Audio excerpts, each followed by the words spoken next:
Hey everyone, let's try another OChem practice exam, and let's start with a synthesis question. So design a synthesis of the following alcohol from 1-hexene, that's our main starting reagent, and any inorganic reagents and any organic compounds that contain 3 carbons or less. So let's just underline that, 3 carbons or less. So we have our conditions, that's what we need to start with. We have 1-hexene. So there's our 1-hexene, right? We've got a terminal alkene, and then we can use other stuff with 3 carbons or less. So here's the target. Now we definitely need to add some oxygen functionality, right? We need to get an oxygen atom on there somewhere. And first of all, these 6 carbons, that's what we're starting with. Which carbons are these, most likely, on the molecule? Well, we know that we're going to have the easiest time adding oxygen functionality to one of the carbons in the pi bond. So 1, 2, 3, 4, 5, 6. Let's just go ahead and assume that these 6 carbons are these 6 carbons. So if that's the case, how are we going to get an oxygen on this carbon? Now, this carbon is the less substituted of the 2 in the pi bond, which means we're probably going to have to do some anti-Markovnikov chemistry. So if we do some anti-Markovnikov chemistry, what if we do hydroboration oxidation? So we can do BH3 in THF, and don't forget your peroxides. That's what gives us the anti-Markovnikov regiochemistry. So let's do that, and we'll get this. Okay, so we've now got everything except this ethyl group, right? We did an anti-Markovnikov hydration. We got the OH where we want it. So how are we going to do this? Well, okay, we're going to need to increase. We're going to need to add carbon to this skeleton, right? We need 2 more carbons on there. So we're going to need some kind of carbon-based nucleophile. So it's going to have to attack this. So we may want to turn this into a carbonyl, right? Because that way we know things attack carbonyls. So we should want to have a carbonyl on here. So we want to oxidize this, but which oxidizing agent do we want to use?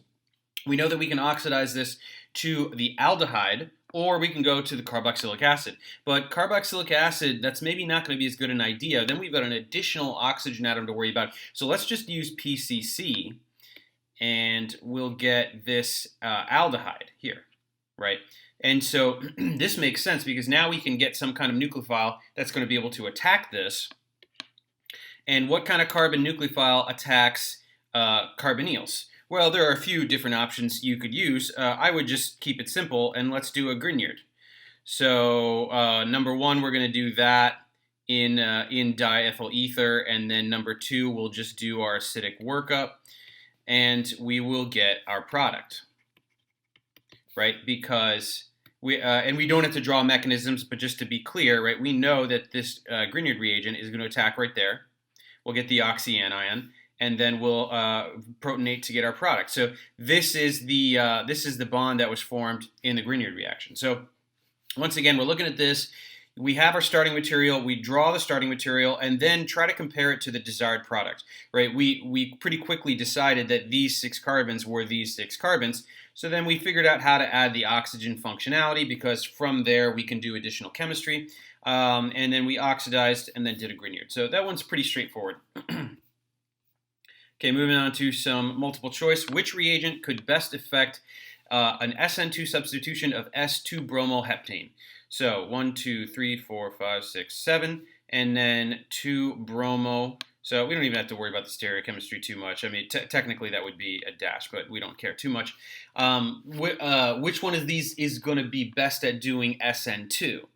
Okay, so we need a good SN2 nucleophile. Which of these is not a good SN2 nucleophile? Well, this one definitely no, right? We don't even have a formal negative charge on that sulfur atom, right? So that's not going to work, right? We want a thiolate, right? We need S minus. So we're going to have one of these two, right? This is SCH3 minus. These two have a formal negative charge on the sulfur atom. That's why they have a sodium counterion. This is Na plus. But now, these are both S minus, but this one is much more sterically hindered. So this is going to have a lot harder time coordinating as a nucleophile, and you're going to get competing elimination reactions. So this is the one we want, right? SCH3 minus, that is going to be very good at doing SN2. So that's the one that we want there. Which of the following compounds is most reactive in E1 eliminations? So we've got, notice that these are all 4 halogen, 4 methylheptane. So 1, 2, 3, 4, 5, 6, 7. 1, 2, 3, 4, that's the one in the middle. So we've got a methyl and we've got some halogen, right? It depends. It's fluorine, chlorine, or bromine. So which of the following compounds is most reactive in E1 eliminations? What is the first step in an E1 reaction? The leaving group leaves, right? And so we're going to get the same intermediate no matter what. It's going to be a tertiary carbocation, but the difference is the leaving group. And since that's the rate determining step, the stability of the leaving group, or the strength, the ability of the leaving group to leave, is what's going to determine how effective this reaction is. So we need the best leaving group possible. And the larger the halogen atom, the more stable the halide ion that will result, right? Because a larger ion is able to diffuse that negative charge around a greater volume and therefore will be more stable. So the largest one is bromine. That's going to be the best leaving group, and that's why that is the best substrate for an E1 reaction. Now, typical SN1 reactions proceed with complete retention of configuration, complete inversion of configuration, or racemization or partial inversion of configuration. So with an SN1, right, okay, so let's say we have this. So we got to have that leave, and then we're left with this, right? And so the point is, when that leaving group leaves and we go to that trigonal planar intermediate, that's where you've lost all of that information regarding the stereochemistry. So we can neither have complete retention of configuration or complete inversion of configuration because we have this planar intermediate. And so now when a nucleophile approaches, it can approach from either side with equal probability. You will necessarily get 50-50 you're going to get a product mixture, you're going to get a racemic mixture if you are generating a chiral center. So with SN1, we lose all of the stereochemical information of the substrate, and we're going to get, there's no way to get any kind of stereospecificity in the product. So racemization or partial inversion. I mean, racemization is the best way to put it. Partial inversion just means if you had R, your answer is going to be half R, half S. So part of it was retained, but it's not really retained or inverted. It's just that you lose the information to begin with. So that's that one. Okay, what is going to happen here? We have got this tertiary alkyl halide and we have methoxide. So what is methoxide going to do? That's a strong base. It's sterically unhindered. So we're looking at either E2 or SN2, right? We look at this and we know it's either going to be E2 or SN2 because it's very strong. But it's very unhindered, so it's certainly capable of doing SN2. But what do we notice about the substrate? This is a tertiary substrate. This is not capable of doing SN2. There's too much steric hindrance. The nucleophile cannot approach at the appropriate angle, and so we're going to have to do E2. Now, luckily, this compound is symmetrical, so we have a number of protons available for elimination, and they are all equivalent. We're going to get the same product no matter which one we get. So we can arbitrarily choose one. We're going to go right here. We're going to go right there, kick off the leaving group, and we're going to get our SN2 product, E2 product, which looks like this. Okay, so we got this proton, we made the pi bond there, kicked off the iodine. This is now an sp2 center, and so trigonal planar, so we're not going to write that as a wedge bond. That has been flattened out. It's now sp2, 120-degree bond angles, and there is our E2 product. In this case, we only get one, so we don't have to talk about Zaitsev or Hoffman or anything like that. We could have gotten one of these protons. However, because this is so unhindered, we're not going to get that one, right? So in this case, these groups of protons are equivalent. These would be different, and if we had tert butoxide, then we would probably get one of these and we'd get the pi bond there. But as it stands, this is unhindered. We're going to get one of those, and that's going to be the answer. Okay, one more of these. We have another nucleophile. This is a thiolate with a phenyl group on there. We know that these are great SN2 nucleophiles. We have a secondary substrate, so SN2 is going to be fine. And let's just go ahead and do our SN2. And what do we get?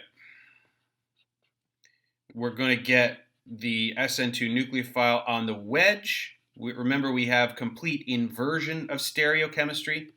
And so we've got the sulfur bound to the phenyl group, which is a benzene ring. And we've got to draw that on the wedge instead of the dash because SN2 proceeds via a backside attack.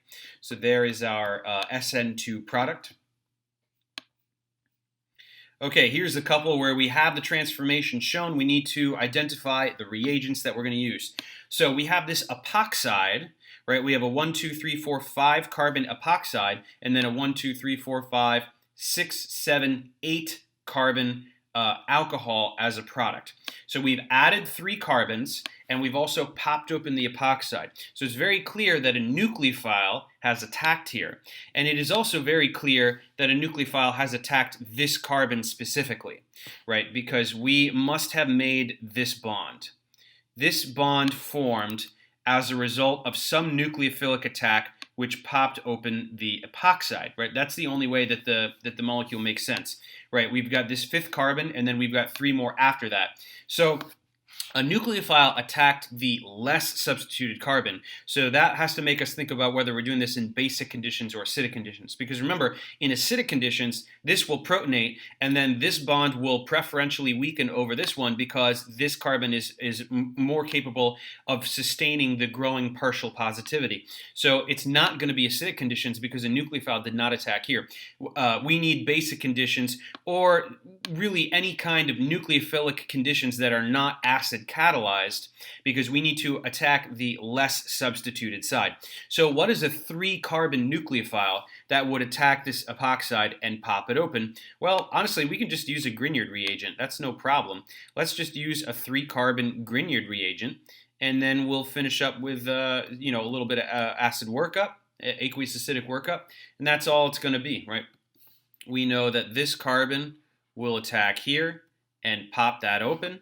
And that's it. Here's our new carbon-carbon bond by virtue of this partially minus carbon attacking this carbon in the epoxide. Pop that open, we protonate it. There's our alcohol product. Okay, now over here we've got an ester, right? We have an ester, and we're trying to get to this alkyl bromide here, right? We've got this bromine atom there. So we didn't lose any carbons. We didn't gain or lose any carbons, right? We have 1, 2, 3 carbons on this chain, 1, 2, 3 carbons on this chain. So we're just transforming functional groups. We're not doing actually any synthetic chemistry where we're making the molecule larger. We just want to transform from ester into alkyl bromide. So how are we going to do that? Well, we got a lot of oxygen functionality. We might want to try to get rid of some of that oxygen functionality. So what ways do we know to perform a reduction on an ester? We know a few reducing agents. We know about sodium borohydride. We know about lithium aluminum hydride.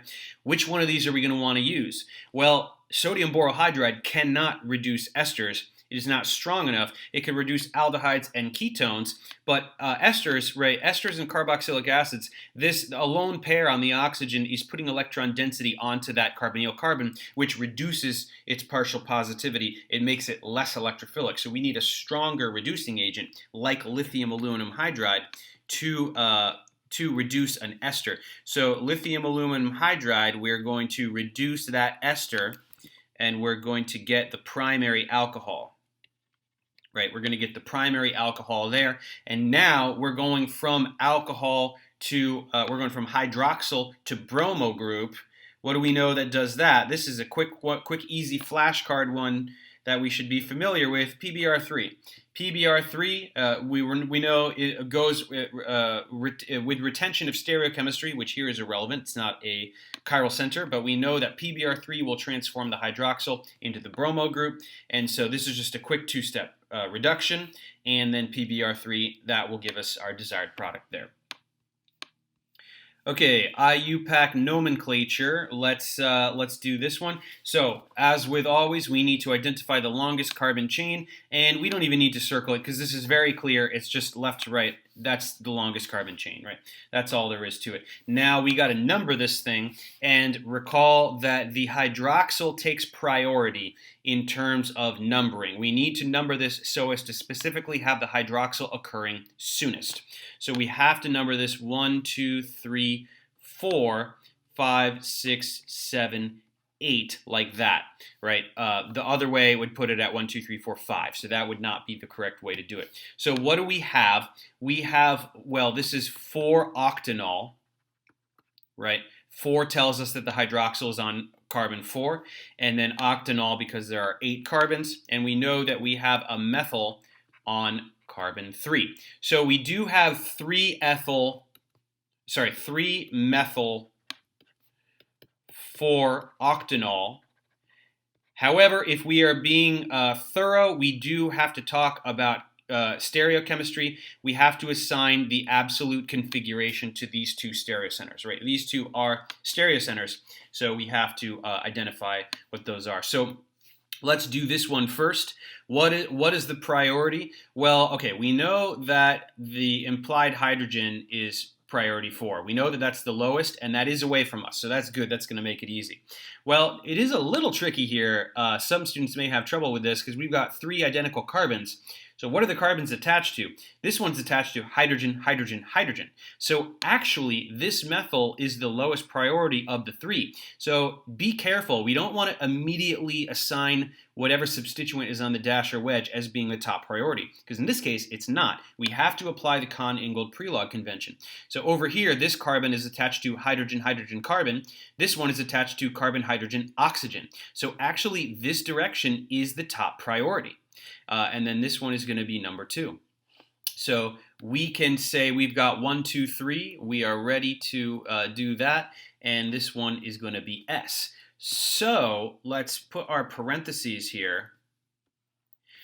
3 is S because we're going counterclockwise. So let's write 3S right there.